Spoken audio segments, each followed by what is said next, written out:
तो दोस्तों आज हम देखने वाले हैं परीक्षा में सर्वश्रेष्ठ परिणाम पाने के लिए कैसा हो आपका टाइम टेबल। आइए जानते हैं ये 7 महत्वपूर्ण टिप्स।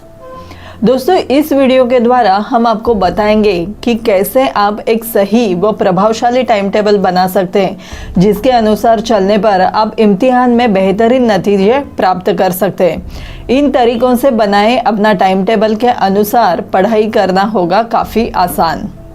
दोस्तों आने वाले 2 से 3 महीने लगभग सभी स्कूल विद्यार्थियों के लिए परीक्षा की तैयारी व इससे जुड़ी अन्य गतिविधियों से व्यस्त रहने वाले हैं।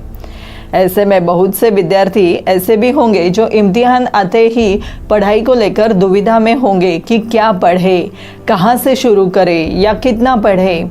अनेक विषयों की किताबों के बीच वे खुद को खोया सा महसूस कर रहे होंगे। ऐसा सिर्फ तब होता है जब आप बिना नियमित तरीके से पढ़ाई किए सीधे फाइनल्स में या फिर कोई भी एग्जाम में अपने झंडे गाड़ने की कोशिश करते हैं और फिर अंत में खुद को असफल होता हुआ महसूस करते हैं। दरअसल इम्तिहान में बेहतरीन नतीजे महज एक दिन की मेहनत से हासिल नहीं हो सकते, बल्कि इसके लिए हर रोज नियमित तरीके से एक उचित टाइम टेबल के अनुसार पढ़ाई करनी पड़ती है। इसका मतलब ये नहीं कि आप सारा दिन ही पढ़ते रहो या किताबी कीड़ा मात्र बन के रह जाओ, बल्कि हर रोज सिर्फ 2 या 3 घंटे योजनाबद्ध तरीके से की गई पढ़ाई से ही आप सर्वश्रेष्ठ परिणाम हासिल कर सकते हैं। दोस्तों यहाँ इस वीडियो के द्वारा हम आपको बताएंगे कि हर रोज की पढ़ाई के लिए आप अपना टाइम टेबल यानी समय सारणी कैसे तैयार करें ताकि आप असरदार तरीके से पढ़ाई करते हुए वार्षिक या फिर कोई भी परीक्षा में बिना किसी परेशानी या तनाव के मनचाहा परिणाम हासिल कर सकेंगे। तो आओ देखते हैं आगे दिए हुए टिप्स आपके ऐसा टाइम टेबल बनाने में मदद करेंगे जिससे आपका पढ़ाई करने का तरीका और ज़्यादा असरदार हो पाएगा। तो पहली टिप्स है सभी विषयों की उनकी प्राथमिकता के अनुसार लिस्ट बनाएं। दोस्तों एक असरदार समय सारणी बनाते समय आपका सबसे पहला काम होगा पढ़े जाने वाले सभी विषयों की प्राथमिकता के अनुसार उनकी एक लिस्ट तैयार करना। प्राथमिकता उन विषयों में आपकी रुचि या उनके कठिनाई स्तर के आधार पर दी जानी चाहिए। इससे यह अंदाज़ा लगाना आसान हो जाएगा कि किस विषय को कम या किस विषय को ज़्यादा समय दिया जाए। जिन विषयों में आप खुद को कमज़ोर पाते हैं या जिन विषयों को आपके अध्ययन की सख्त आवश्यकता है उन्हें शीर्ष पर रखिए ताकि टाइम टेबल में उनके लिए ज़्यादा समय निर्धारित किया जा सके। इसके अलावा शक्तिशाली विषयों अर्थात जिन पर आपकी पकड़ अच्छी होती है उनका भी अध्ययन करना ना भूलें। दोस्तों हमारी दूसरी टिप्स है प्रत्येक विषय में आपको क्या पढ़ना है ये जान लें।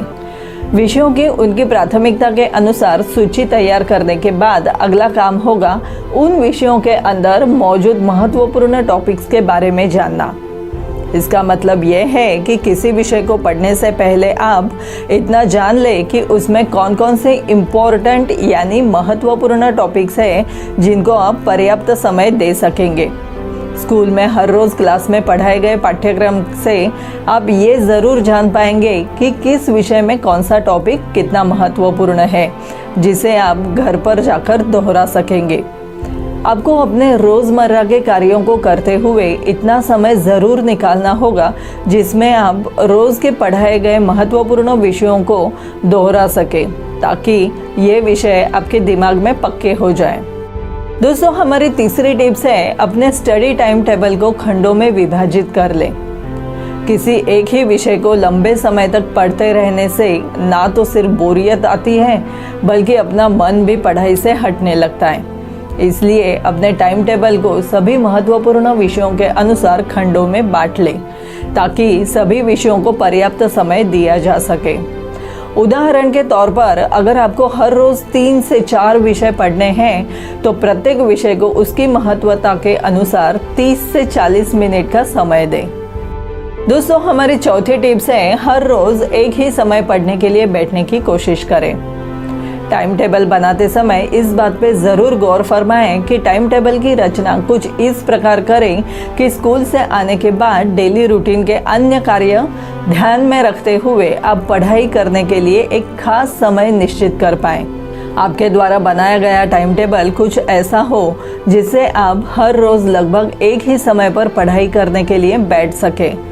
इससे होगा क्या कि हर रोज़ के रूटीन के अनुसार आपका दिमाग पढ़ने के लिए पहले से तैयार रहेगा और दिन के अन्य कार्यों की तरह पढ़ाई भी आपकी आदतों में शामिल हो जाएगी। दोस्तों, हमारी 5वीं टिप्स है गैर अकादमिक गतिविधियों को अपने टाइम टेबल में करें शामिल। लंबे समय तक पढ़ते रहने की वजह से आपका मस्तिष्क तनावग्रस्त हो सकता है। इससे आपका शारीरिक व मस्तिष्क विकास दोनों गलत तरीके से प्रभावित होते हैं।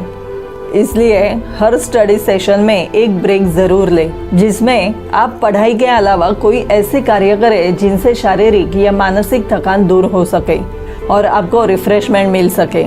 इन कार्यों में आप अपने शौक जैसे पेंटिंग, सिंगिंग, ब्लॉगिंग आदि को शामिल कर सकते हैं, या आप इस दौरान कोई खेल या एथलेटिक्स जैसे क्रिकेट, फुटबॉल, दौड़, स्विमिंग आदि सीख सकते हो, जो आगे जाके आपकी योग्यता का एक हिस्सा बन सकता है। इसलिए अगर आप रोज़ 2 घंटे पढ़ने के लिए बैठते हैं तो इस स्तर को 1-1 घंटे में तोड़ लें और बीच में 25 से 30 मिनट का अंतराल ज़रूर लें। दोस्तों, हमारी 6ठी टिप्स है टाइम टेबल के अनुसार किए गए हर कार्य को मार्क ज़रूर करें। इसका मतलब यह है कि हर स्तर के दौरान आपने कितना पढ़ा है उसका एक छोटा सा ब्यौरा टाइम टेबल के उस स्तर के सामने ज़रूर लिखें। इसमें आपको लिखना होगा कि किस स्तर के दौरान आपने कौन सा विषय कहाँ तक पढ़ा है। इससे जब आप अगली बार पढ़ने बैठोगे तो आपको ये बिल्कुल स्पष्ट रहेगा कि अब आपको कहाँ से पढ़ना शुरू करना है और आपको आगे के लिए भी एक योजना बनाने में आसानी होगी।